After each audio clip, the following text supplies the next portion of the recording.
Ready when you are, guys.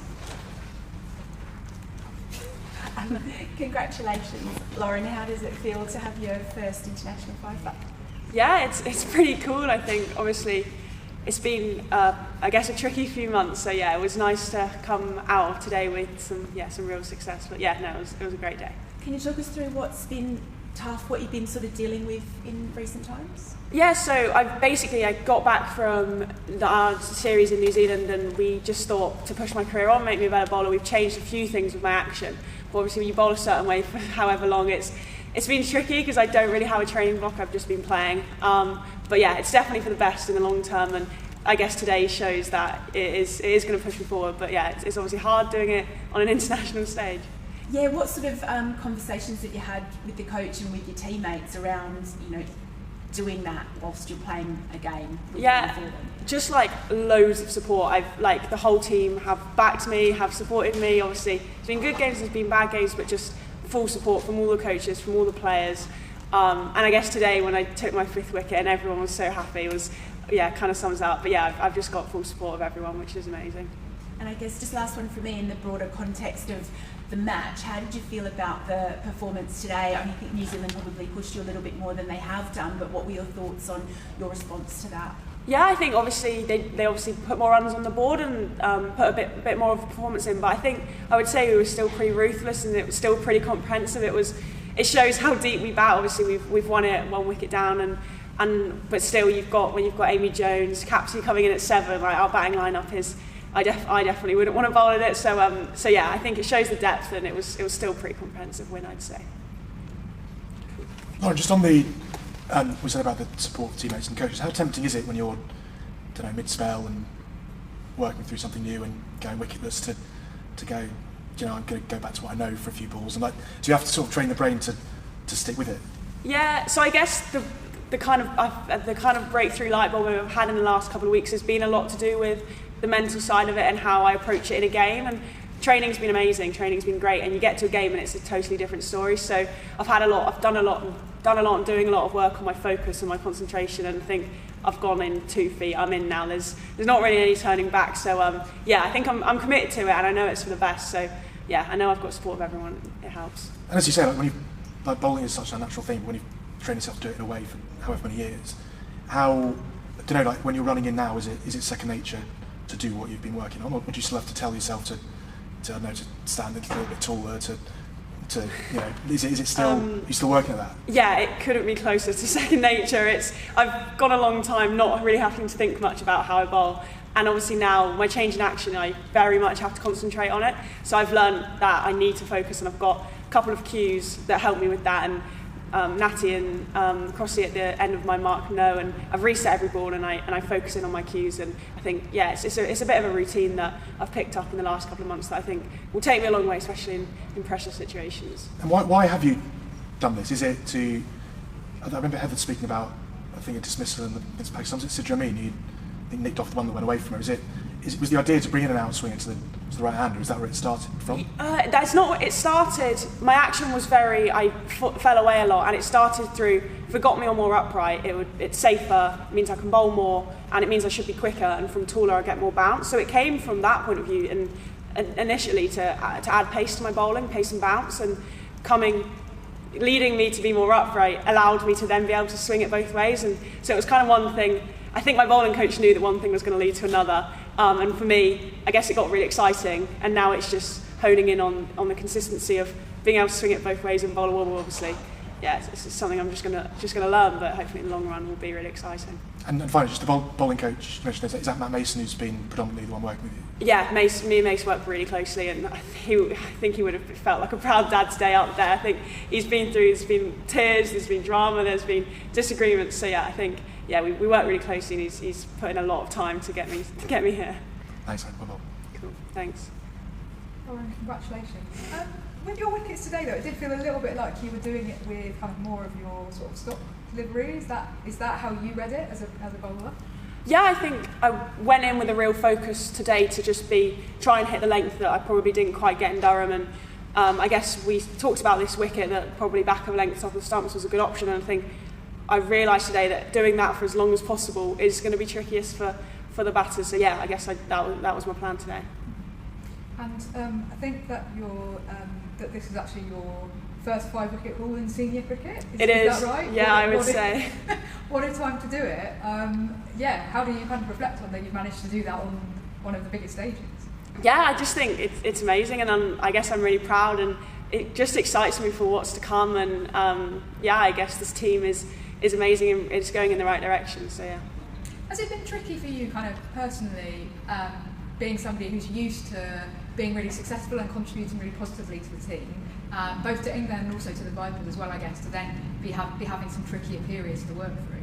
Yeah, I think definitely. I haven't been used to having, I guess, a few games in a row not quite go my way, but everyone I've spoken to has said, unfortunately, that is what professional sport is. Whether it's because you've changed something or you just go through a tough patch of form, it's going to happen, and it's probably going to happen again, and it happens to the best players in the world. So it's just something, I guess, that it's another experience I've got under my belt that should push me forward in the future. Thanks. Any more guys? Perfect. Thank you. Thanks. Thank you. So for us to be able to continue to learn, adapt on the fly is going to be really important for later on, but also as well, it's just opportunity to get out there and get stuck into some T20 cricket with obviously some pretty key events coming up later in the year.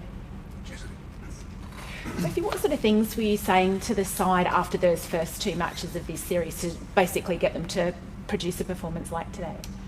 I think the really important thing with this group is that I still believe in them. That 2 performances isn't going to change us in all the work that we've done, and that's something that can be really hard. I guess from all my years playing, there's a lot of stuff that people don't see that go on behind closed doors, and the amount of work that has gone in behind the scenes over the last 2 or 3 months from this group has been up there with the hardest that I've seen any team work. So for me, it doesn't change that. Yes, results are why we play the game and what we're in the business of doing, but it doesn't change, I guess, the work that we've put in and that belief and the confidence in this group that we are doing the right things. It's just putting it together, and I've mentioned a couple of times we've got some younger players that I want to step away from saying that they're developing because they've now been in the side for a couple of years, but when you're playing a handful of games at domestic level and then you're thrown in at the international stage, absolutely there's going to be some pretty hard lessons that you're going to have to learn on the fly, especially against some quality players like you've got on the England side. So look, I think they've been doing a really good job. I think today Hannah Rowe was outstanding with the ball. Lauren Down coming back from having a child in a pretty unfamiliar role at 7 there. I thought Georgia Plummer has looked outstanding. It's just been unlucky getting run out twice out of 3 games, and you know those little things. Izzy Gaze was great. Do you know what I mean? Like you look back 12 months and see the growth, and it's massive. But people won't look at that. They'll look at the results and say, "Oh, we lost 3-0." But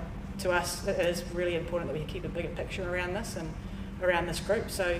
Yeah, look, it's tough at times. I hate losing. I'm not sure you can tell that, but look, there's bigger things, bigger perspectives to have with this group moving forward. Thank you.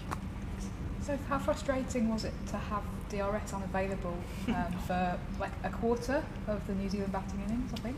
Yeah. I probably shouldn't comment on that, but look, that happens at time to time. It's just unfortunate that there seemed to be a pretty interesting decision made where we would have referred it. But hey, look, that's cricket. I think we haven't had much luck with DRS this series, so fingers crossed. We can get the rub of the green a little bit, but that's, again, it's not the winning or losing of the game. So we've got to move on from that. But it's technology, isn't it? That you win some, you lose some. It's just we're losing a lot more than we're winning at the moment. Mohit, did you want to ask a question? Thank you. Hi, Sophie. You spoke about the positives. Just wanted to ask you about Brooke and how good she has been for you this series, and how much having a left-hander in that middle order helps in terms of rotating the strike and making it difficult for the bowlers as well, and also her being a golden arm for your team this series. Yeah. Oh, look, Brooke's a really multifaceted player, and I think she's been obviously battling a foot injury for close to 12 months now. So.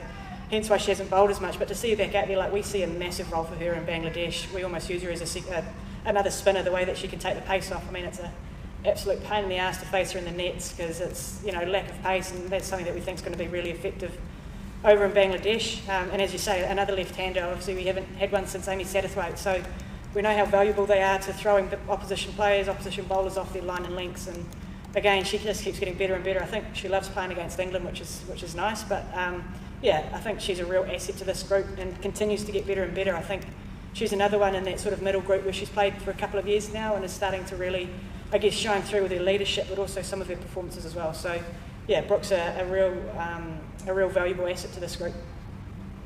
And just one more question. You spoke about the inexperience. So for the T20Is, you would have the experience of Mia Tabubu and Mia Casper, two players who played a lot in England, have good records there. So how much does that bring to the clothing group? Because you had quite a few inexperienced bowlers playing the ODIs. Yeah. No, I think it's always great to be able to call upon the likes of Leah Tahuhu and Lee Kesbrick.